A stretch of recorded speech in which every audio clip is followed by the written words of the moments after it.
Welcome back to Sankalp Academy.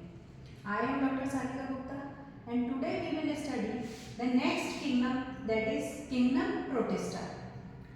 The organisms which comes under the Kingdom Protista are basically unicellular.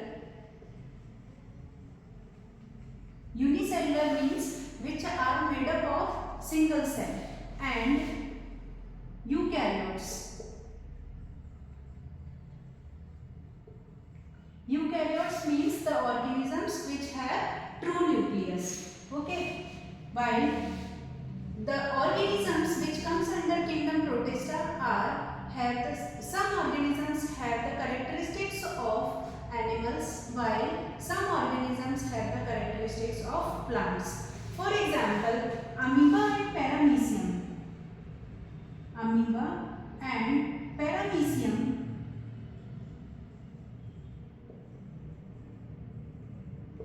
both have the characteristics of animals, because these organisms does not have chlorophyll. So due to lack of chlorophyll, they cannot prepare their own food with the help of photosynthesis. So these type of organisms are called as heterotrophs. Okay, so have lack of chlorophyll.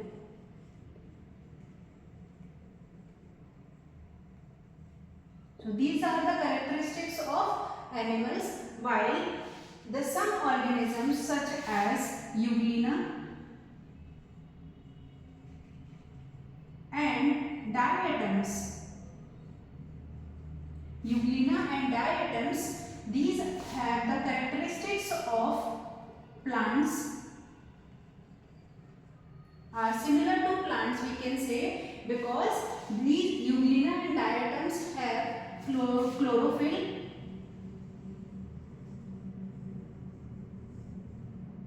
and they can prepare their own food with the help of photosynthesis. So we can say that the organisms which comes under the Kingdom Protista are unicellular in nature, because unicellular means which are made up of only single cell, and eukaryotes, U means true and karyon means nucleus. It means they have true nucleus. The chromatin fibers will be covered with the nuclear membrane as well as nucleolus, and nucleoplasm will be present in the true nucleus, or we can say the well-developed nucleus is present in eukaryotes. And the organisms, some organisms have chlorophyll while some organisms lack of chlorophyll. The organisms which have chlorophyll are Euglena and diatoms, and they can prepare their own food with the help of photosynthesis, while some organisms does not have chlorophyll and they cannot prepare their own food with the help of photosynthesis, and examples are amoeba and paramecium. So in this Kingdom Protista we will study the amoeba in detail. Okay, now we see the structure of amoeba. Basically the structure of amoeba is irregular in shape. So we write here irregular shape.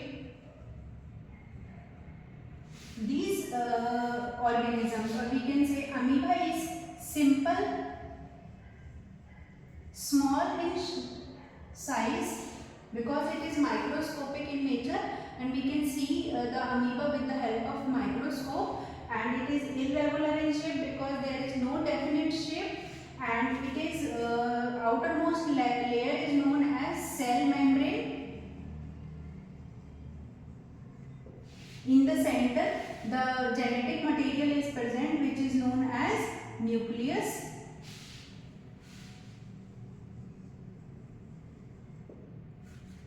Here, the substance which is called as cytoplasm. This is cytoplasm.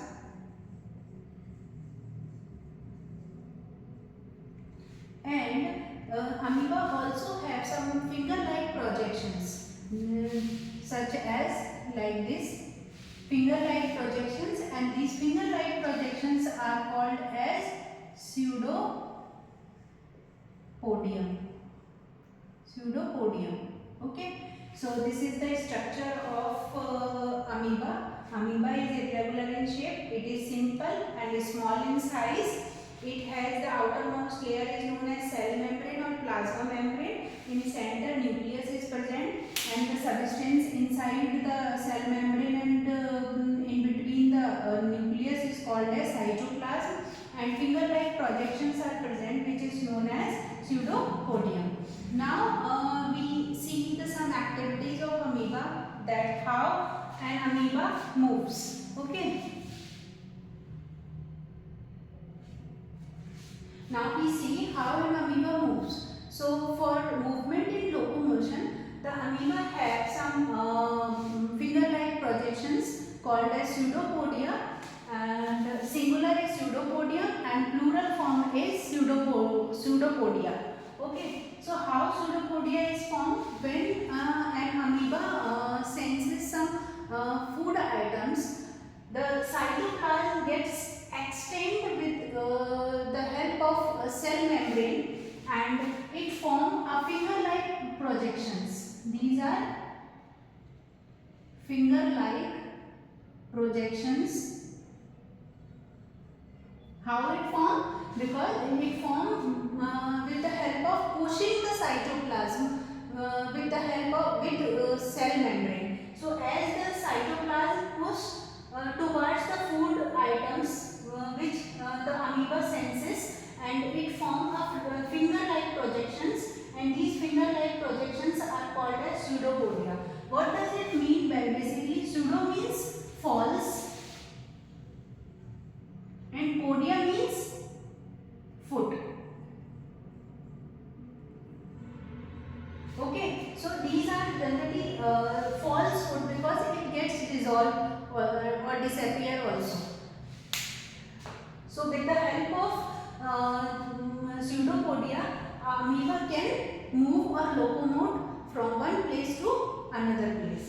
Okay. Now before going to the feeding mechanism, we also want to tell that amoeba basically lives in stagnant water. This is the place where they live. Stagnant water is the water where that cannot flow or move, such as the pond water. Okay. Now come to the how an amoeba feeds. So here you can see the structure as the food item. This is the food item. Okay. As the amoeba senses the food items in the surroundings, it gets start to move towards food items. So for moving, it prepare or project the finger-like projections. So it starts to move the cytoplasm and form two pseudopodia at a time. So these two pseudopodia basically surrounds the food items. Here you can see, and these two pseudopodia gets touched to each other. Means the tip of two pseudopodia gets dissolved, and then it form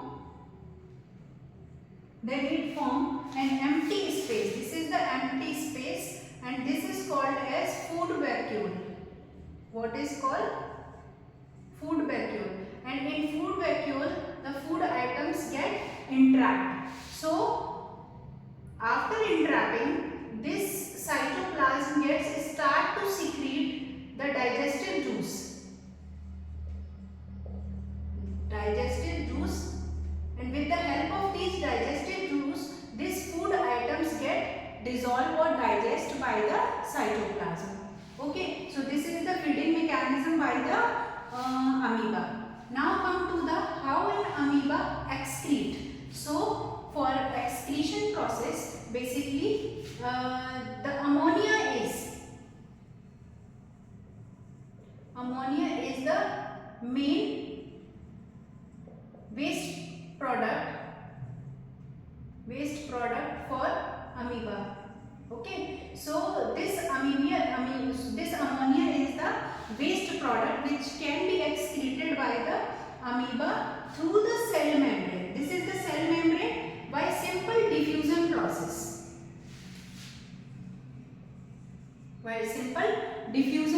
What is diffusion? Basically, diffusion is the movement of solute molecule from its higher concentration to the lower concentration through the cell membrane. So this is the cell membrane, and through the cell membrane this ammonia gets diffused out into the surrounding water. Okay, this is the first mechanism. And second, this ammonia can also excrete in the form of dissolved water, because ammonia is soluble in water and it is basically goes inside the contractile vacuoles. Amoeba have the contractile vacuole. This is contractile vacuole, and these vacuoles get contract and expand. So as the water goes inside the contractile vacuoles, it gets expand, and then these contractile vacuoles come around the plasma membrane and gets excrete the extra water into the surrounding, and this extra water also have ammonia. So with the help of contractile vacuole, the ammonia gets excreted out, and through the cell membrane it can also excreted out by diffusion process. Okay, now come to the next process, that is how an amoeba respire. So respiration is the process of exchange of gases. So in amoeba, basically it take the oxygen from the surrounding water in the dissolved form, because it dissolved in the surrounding water. So it takes oxygen and it removes carbon dioxide into the surrounding water, and these two process occurs through the diffusion process. This is simple, the diffusion process, and I already told you what is diffusion. Diffusion is the movement of solute molecule from its higher to lower concentration, and it is the spontaneous process. It occurs through the cell membrane or plasma membrane. Okay, so this is the respiration mechanism. Now we see the last mechanism, how amoeba reproduce. Okay, so give me 1 minute.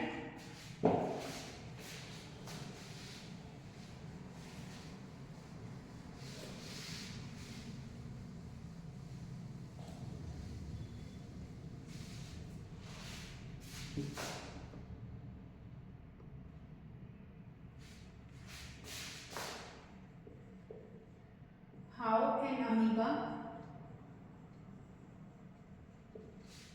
reproduce.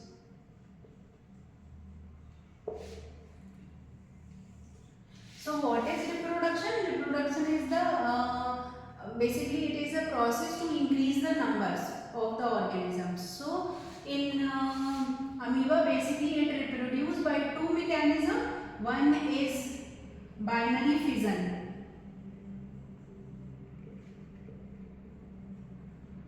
Binary fission, and second is multiple fission.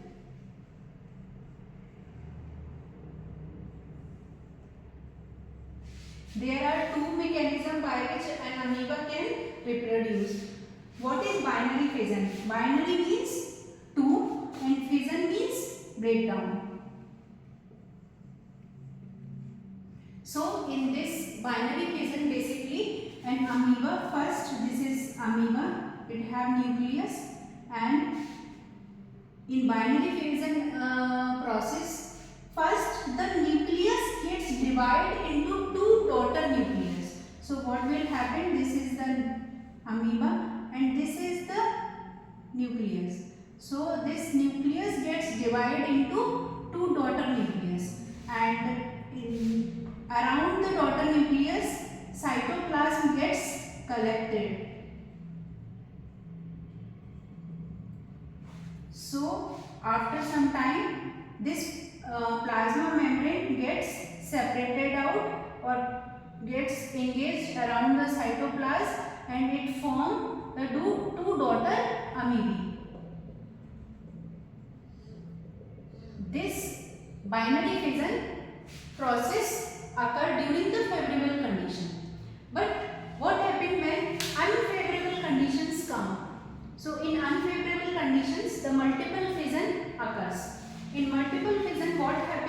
basically an amoeba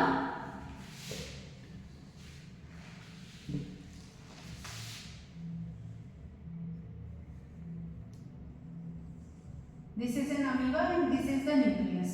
In unfavorable condition, amoeba form a hard layer around it. This is called as cyst.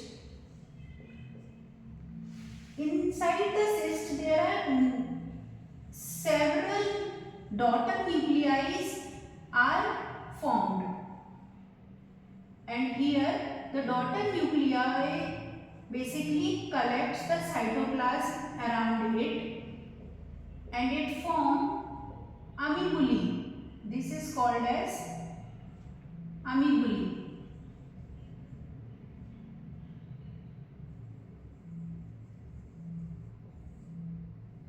Amoebulae.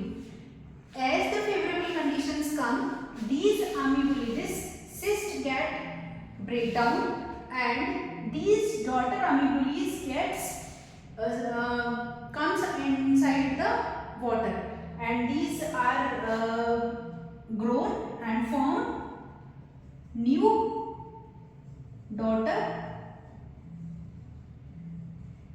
amoebae.